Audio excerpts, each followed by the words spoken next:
Episode 9 की शुरुआत होती है डेफ्ने की सरप्राइज बर्थडे पार्टी के साथ, जो उसकी फैमिली ने उसके लिए थ्रो की होती है।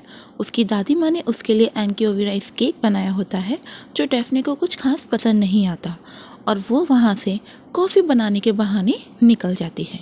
डेनिस यशिम को वही गिफ्ट दिखाता है जो उसने डेफ्ने के लिए लाया होता है। यशिम उसे देखकर कहती है कि ये तो बहुत अच्छा है।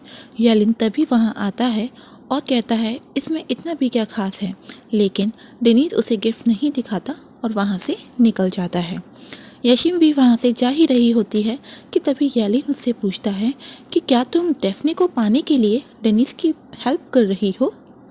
तो यशिम कहती है हाँ, और डेनिस ने मेरी हेल्प मांगी इसलिए मैं उसकी हेल्प कर रही हूँ, लेकिन तुम्हें क्यों बुरा लग रहा है? क्या तुम भी डेफ्ने को पसंद करते हो? तो येलिन कहता है नहीं, मैं उसे बिल्कुल भी पसंद नहीं करता। तो यशिम कहती है अगर ऐसी बात है तो ठीक है, डेफ्ने को इम्प्रेस करने में मुझे डेनिस की मदद करने दो, और वैसे मुझे लगता है कि तुम्हें भी उसके लिए एक गिफ्ट लेना चाहिए। आखिरकार वो हमारी कंपनी की इंजीनियर है। और इतना कहकर यशिम वहाँ से निकल जाती है। येलिन इंटरनेट पर डेफ्ने के लिए गिफ्ट सर्च करने लगता है। अपनी फैमिली को कॉफ़ी सर्व करते टाइम डेफ्ने अपने भाइयों से अपने मुताबिक गिफ्ट्स की डिमांड करती है। डेफ्ने टोप्राक से कहती है कि क्यों ना उसके लिए एक यूरोप टूर प्लान करे, और अपने भाई चिनार से कहती है कि उसे अपने भाई से एक मोटर बाइक चाहिए, लेकिन उसके दोनों ही भाई उसकी बातों को मना कर देते हैं। लास्ट में डेफ्ने अपनी फ्रेंड एस्की से कहती है कि वो उसके ऊपर ज़्यादा खर्चा ना करे, बस उसे अपना रिफिक यानी कि स्केलेटन दे दे। एस्की भी उसे मना कर देती है और डेफ्ने को काफ़ी बुरा लगता है। डेनिस और यशिम एक क्लब में एंजॉय कर रहे होते हैं। तभी डेनिस यशिम से पूछता है कि क्या हम येलिन के साथ कुछ ज़्यादा कर रहे हैं। तो यशिम उससे कहती है जब तक वो इस बात को मानेगा नहीं कि वो डेफ्ने को पसंद करता है, तब तक हम उसके साथ इससे भी बुरा करेंगे। तभी वहाँ उनके पुराने फ्रेंड्स टूना और सेल्जा आ जाते हैं और वो चारों क्लब में बातें करते हुए एंजॉय करते हैं। क्लब के दौरान ली गई उनकी ये तस्वीर इंटरनेट पर और अखबारों में वायरल हो जाती है।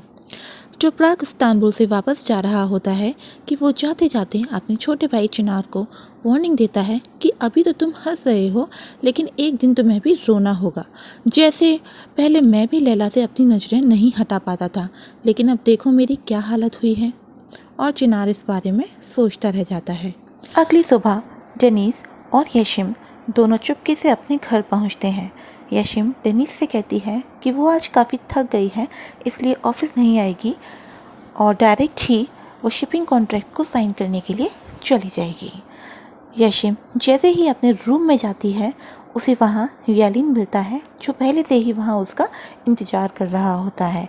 येलिन यशिम को डांटते हुए कहता है कि मैंने तुमसे कितनी बार कहा है कि तुम अजनबियों के साथ बाहर नहीं जाओगी, जब हम तुम्हारे साथ हैं तभी तुम बाहर जा सकती हो। तो यशिम उससे कहती है कि मैं अजनबी के साथ बाहर नहीं गई थी, मैं अपने कज़िन डेनिस के साथ बाहर गई थी। तो येलिन कहता है डेनिस को पीने के बाद याद भी नहीं रहता कि वो क्या कर रहा है, और वो किसी भी लड़की के साथ हैंग आउट करने लग जाता है। तो इस बात पर यशिम कहती है वो तो तुम भी करते हो। तो येलिन कहता है लेकिन मैं अपनी बहन के सामने तो ऐसा कुछ नहीं करता ना। तो यशिम कहती है आज ऐसा कुछ भी नहीं हुआ, आज हमें हमारे पुराने फ्रेंड्स टूना और सेल्टा मिल गए थे, हम लोगों ने बैठकर सिर्फ बातें की और फिर हम घर आ गए। और वैसे भी आजकल डेनिस चेंज होता जा रहा है, वो ज़्यादातर रातों को घर पर ही रहता है और ऑफिस में भी बुर्जू के साथ आजकल उसका ज़्यादा लेना देना नहीं है। इस बात पर येलिन कहता है तुम क्या कहना चाहती हो, वो ऐसा सब कुछ डेफ्ने की वजह से कर रहा है? तो यशिम कहती है शायद हाँ। तो येलिन कहता है अगर वो डेफ्ने के ज़्यादा क्लोज हुआ तो मैं उसका मुंह तोड़ दूँगा। और ऐसा कहकर येलिन वहाँ से चला जाता है। ऑफिस जाते समय डेफ्ने एस्की को बिना बताए रेफ्की को अपने साथ ले जाती है। जब एस्की बाहर आती है तो उसे पता चलता है कि रिफ्की बाहर नहीं है, और वो डेफ्ने पर बहुत गुस्सा करती है। अपने केबिन में डेफ्ने रिफ्की को जामला की तरफ फेस करके बैठा देती है। तभी वहाँ येलिन आता है और डेफ्ने से पूछता है कि ये तुम्हारा बॉयफ्रेंड है? तो डेफ्ने कहती है हाँ, तुम्हें कैसे पता? तो येलिन कहता है, तुमने इस बेचारे की जान जो ले ली। तभी वहाँ गुस्से से भरी हुई एस्की आती है और रफ़ीक को अपने साथ ले जाती है।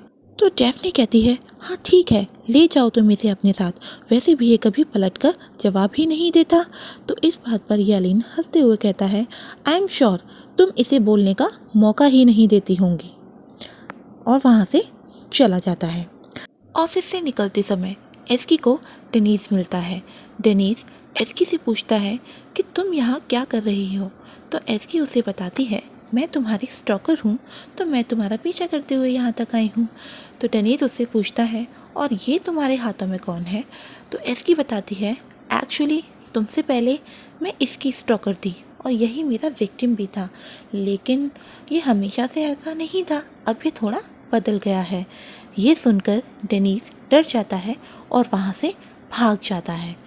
डेनीज डेफ्ने से कहता है कि तुम अपने भाइयों से परमिशन ले लो, मैं आज शाम तुम्हें डिनर पर ले जाना चाहता हूँ। डेफ्ने एग्री हो जाती है, लेकिन ऑफिस असिस्टेंट बुर्जू को ये बात सुनकर बिल्कुल भी अच्छा नहीं लगता। वॉशरूम में जाकर डेफ्ने अपने भाई चिनार को फ़ोन करती है और उससे कहती है कि आज उसे ऑफिस में ओवर टाइम करना पड़ेगा, क्योंकि हेल्थ डेटा का काम अभी ख़त्म नहीं हुआ है और ये काम आज ही ख़त्म होना ज़रूरी है। ये सुनकर चिनार उसे ओवर टाइम करने की परमिशन दे देता है। डामला डेफ्ने की ये सारी बातें सुन रही होती है कि तभी वहाँ पर बुर्जू रोते हुए आती है।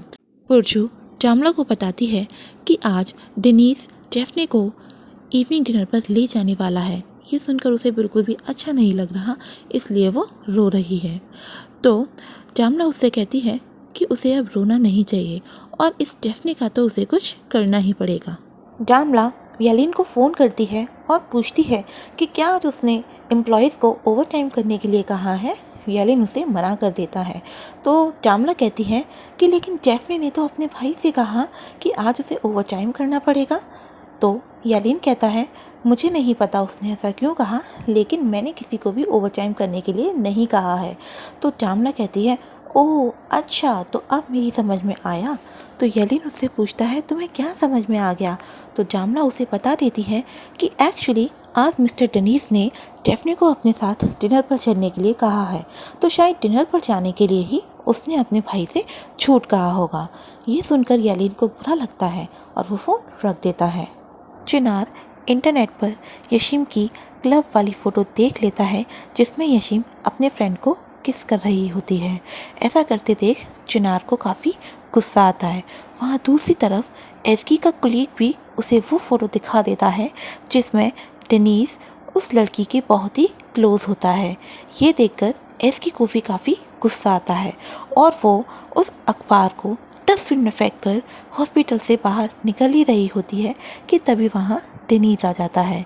तो डेनीज एस्की से पूछता है कि तुम यहाँ क्या कर रही हो। एस्की उसे बताती है कि मैं तुम्हारा पीछा कर रही हूँ और अब मैं उस लड़की का भी पीछा करूँगी जो कल रात क्लब में तुम्हारे साथ थी।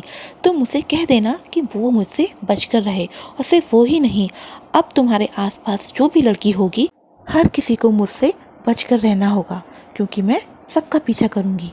इस बात पर डेनीज परेशान हो जाता है और उससे कहता है कि तुम अपनी गाड़ी से बाहर निकलो, मैं तुम्हें सबसे पहले पुलिस के पास लेकर जाऊँगा। लेकिन एस्की वहाँ से निकल जाती है। तभी डेनीज के पास ऑफिस असिस्टेंट बुर्जू का फ़ोन आता है। बुर्जू डेनीज को बताती है कि डेफ्ने का फ़ोन ऑफ हो गया था, इसलिए वो ये मैसेज डेफ्ने की तरफ से डेनीज को कन्वे कर रही है कि डेफ्ने ने कहा है कि डेनीज उसे उसके घर से पिक कर ले। तो डेनीज कहता है, ओके ठीक है, कोई प्रॉब्लम नहीं है, अगर डेफ्ने चाहती है तो वो उसे घर से पिक कर लेगा। जामला बुर्जू से कहती है कि अब डेफ्ने का झूठ पकड़ा जाएगा, उसका भाई चिनार उसे ऑफिस आने को मना कर देगा, अब वो अपने रास्ते और हम अपने रास्ते। तभी यशीम कॉन्ट्रैक्ट साइन करने के लिए चिनार से मिलने जाती है, लेकिन चिनार गुस्से में उससे कहता है कि कल रात वो किसके साथ थी। तो इस बात पर यशीम कहती है कि वो अपने दोस्त के साथ थी। तो चिनार उसे कल रात वाला फ़ोटो दिखाते हुए कहता है कि तुमने इसे किस भी किया। तो यशीम उसे कहती है कि वो मेरा सिर्फ एक फ्रेंड है और कल रात उसकी वहाँ पर वाइफ भी थी। तो चिनार कहता है एक तो तुमने उसे किस किया, ऊपर से वो शादीशुदा भी है। तो यशिम कहती है, मैं तुम्हें किसी भी बात की सफाई देना ज़रूरी नहीं समझती, और वहाँ से चली जाती है। चिनार भी उसके पीछे पीछे जाता है और उससे कहता है कि देखो, हम दोनों के बीच में जो ये चल रहा है वो थोड़ा स्पेशल है, लेकिन तुम और मैं, हम दोनों बिल्कुल अलग अलग हैं और हमारे बीच ये सब कुछ नहीं हो सकता। तो यशी मुझसे कहती है, हाँ तुम बिल्कुल सही कर रहे हो, हम दोनों बिल्कुल अलग अलग दुनिया से आते हैं और ये पॉसिबल नहीं है, इसलिए अच्छा होगा कि हम दोनों एक दूसरे से अब कम मिला करें। और इतना कहकर दोनों एक दूसरे को बहुत टाइटली हग करते हैं और अपने अपने रास्ते चले जाते हैं। यालीन डेफ्ने को सरप्राइज गिफ्ट देने के बहाने वॉशरूम तक ले जाता है और वहाँ उसे ले जाकर लॉक कर देता है और उसे कहता है कि मैं तुम्हें बर्थडे डिनर पर जाने के लिए अलाउ बिल्कुल भी नहीं करूँगा। दूसरी तरफ डेनीस डेफ्ने को पिक करने के लिए उसके घर पहुंचता है। इस समय एस्की घर पर अकेले होती है। वो की होल से देखती है कि दरवाजे पर डेनीस खड़ा है और उसे देखकर वो डर जाती है। तो दोस्तों, अब ये कहानी एक बहुत ही इंटरेस्टिंग मोड़ पर आ चुकी है। आगे इन सब के साथ क्या होता है ये जानने के लिए बने रहिए मेरे चैनल के साथ।